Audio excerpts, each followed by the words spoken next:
Jangan kaget kalau IKN terendam banjir.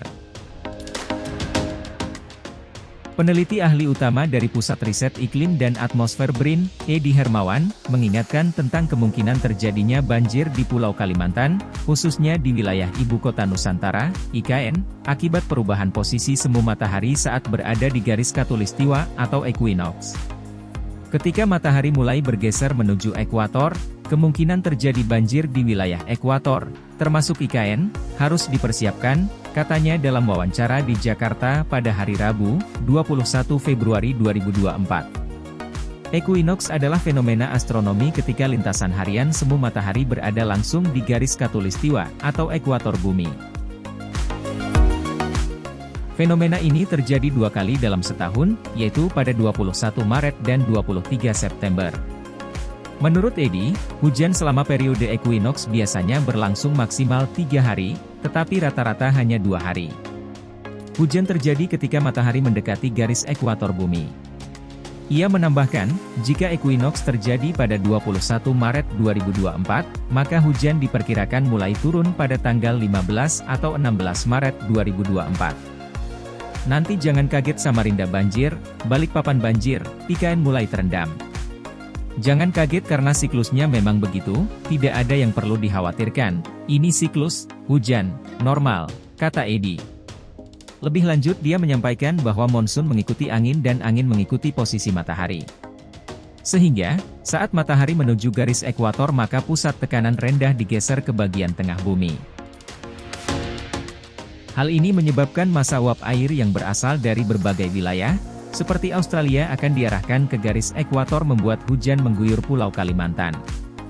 Daerah seperti IKN basah terus dan mendung terus saat equinox. Puncak hujan terjadi 2 kali dalam setahun, pungkas dia.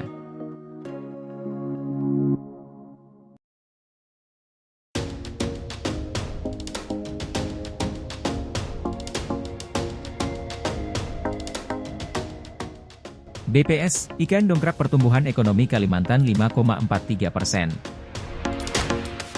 Badan Pusat Statistik, BPS, melaporkan pertumbuhan ekonomi Pulau Kalimantan menguat 5,43%, salah satunya didorong oleh pembangunan Ibu Kota Nusantara, IKN.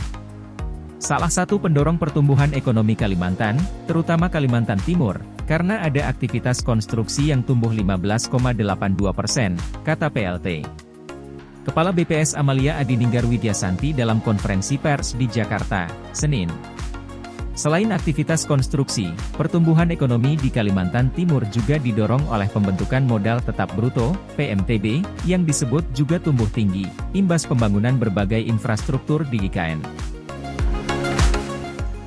Berkat kedua sektor tersebut, Kalimantan Timur memberikan sumber pertumbuhan ekonomi tertinggi di Kalimantan, yaitu sebesar 3,24%. Sementara itu provinsi lainnya memberikan sumber pertumbuhan ekonomi masing-masing di bawah 1%, yakni Kalimantan Selatan 0,71%, Kalimantan Barat 0,68%, Kalimantan Tengah 0,46%, dan Kalimantan Utara 0,34%. 3 sektor utama yang menjadi sumber pertumbuhan di Pulau Kalimantan adalah pertambangan dan penggalian, konstruksi, dan industri pengolahan. Meski menjadi salah satu pulau dengan pertumbuhan ekonomi tertinggi, namun kontribusi Pulau Kalimantan terhadap produk domestik bruto, PDB, hanya sebesar 8,49%, di mana Pulau Jawa masih menjadi kontributor dominan terhadap PDB sebesar 57,05%. Kemudian, disusul oleh Sumatera yang berkontribusi 22,01% terhadap PDB dengan pertumbuhan ekonomi 4,69% pada 2023. Selanjutnya, Sulawesi berkontribusi 7,10% terhadap PDB dengan pertumbuhan ekonomi 6,37%, Bali dan Nusa Tenggara berkontribusi 2,77% terhadap PDB dengan pertumbuhan ekonomi 4,00%, serta Maluku dan Papua berkontribusi 2,58% terhadap PDB dengan pertumbuhan ekonomi 6,94%.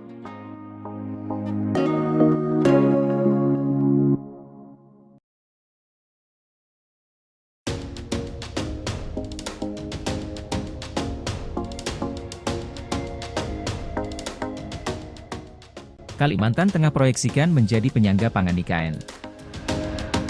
Pemerintah Provinsi Kalimantan Tengah, Kalteng, memproyeksikan daerah setempat mampu menjadi penyangga pangan maupun pendukung utama untuk Ibu Kota Negara, IKN, Nusantara. Wakil Gubernur Kalimantan Tengah Edi Pratowo dalam keterangan yang diterima di Palangkaraya, Selasa, mengatakan, daerah setempat berpotensi memproduksi komoditas tanaman pangan khususnya padi, jagung, dan kedelai, serta komoditas hortikultura yang meliputi pisang, jeruk, nanas, buah naga, dan lainnya. Untuk itu sejak tahun 2023, Gubernur Kalteng telah mulai membangun close house atau apartemen ayam dan membangun pabrik pengolahan pakan, jelasnya. Selain itu, di sektor perberasan, juga mulai dibangun 2 unit pabrik pengolahan, yaitu Rice to Rice dan Rice Milling Plant. Sedangkan untuk bidang hortikultura, juga dibangun greenhouse smart farming. Namun, tentunya masih banyak hal yang harus kami pelajari dan selesaikan, ujarnya. Oleh karenanya Pemprov Kalteng melakukan kunjungan kerja ke Provinsi Lampung. Kunjungan ini sebagai tindak lanjut arahan Gubernur Kalteng terkait pengembangan produksi tanaman pangan khususnya jagung dan tanaman hortikultura mulai hulu sampai hilirisasinya. Kami melaksanakan kunjungan kerja ini dengan tujuan dan maksud yang baik, yakni menimba ilmu dan pengalaman di Lampung yang kami nilai telah sukses dalam menerapkan hilirisasi pertanian, ujarnya. Gubernur Lampung Arinal Junaidi menyampaikan pihaknya membuka diri untuk menjalin kerja sama antar daerah. Lantaran menurutnya saat ini pembangunan perekonomian daerah tidak bisa lagi dilakukan sendiri-sendiri. Antar daerah harus saling berkolaborasi, membangun jaringan, sharing teknologi dan pembelajaran, berbagi pengalaman, juga bersama-sama mendorong daya saing daerah yang potensinya tentu beragam antara satu daerah dengan daerah lain, tambahnya. Dia berharap melalui kunjungan maupun pertemuan tersebut dapat dijajaki bersama bentuk-bentuk sinergi dan kolaborasi konkret dalam rangka membangun perekonomian daerah agar semakin kuat.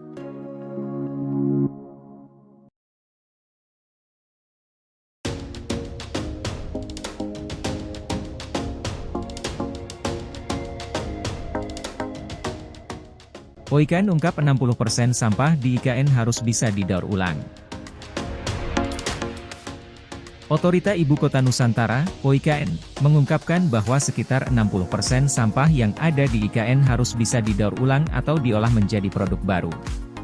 Problem kota di mana-mana juga yang paling penting soal sampah, karena itu di IKN 60% dari sampah yang ada bisa didaur ulang, ujar Deputi Bidang Lingkungan Hidup dan Sumber Daya Alam OIKN Mirna Asnawati Safitri dalam diskusi daring di Jakarta, Senin. Sementara sisanya, lanjut Mirna, menggunakan teknologi sehingga apakah sampah di IKN tersebut bisa dikonversi menjadi energi atau diolah untuk menghasilkan produk-produk baru. Dirinya menyampaikan bahwa saat ini sedang dilakukan pembangunan tempat pengelolaan sampah terpadu, TPST, di IKN, sebagai salah satu cara mewujudkan agar sampah-sampah di IKN dapat didaur ulang. Kendati demikian, katanya, hal lebih penting mengenai urusan sampah ini berkaitan dengan cara berpikir dan gaya hidup individu, di mana persoalan penyelesaian sampah harus diselesaikan di sumbernya yakni pada masing-masing individu. Kalau kita bisa mengurangi sampah bagi diri kita sendiri, itu sudah sangat membantu, kata Mirna.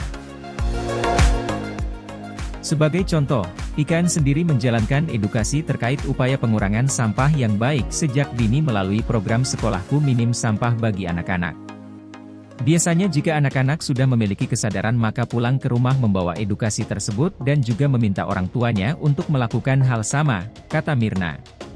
Sebagai informasi, Kementerian Pekerjaan Umum dan Perumahan Rakyat, PUPR, melalui Direktorat Jenderal, Ditjen, Cipta Karya membangun infrastruktur dasar tempat pengelolaan sampah terpadu, TPST, di Ibu Kota Negara atau IKN Nusantara, Kalimantan Timur, sesuai dengan tujuan menjadi kota berkelanjutan untuk dunia.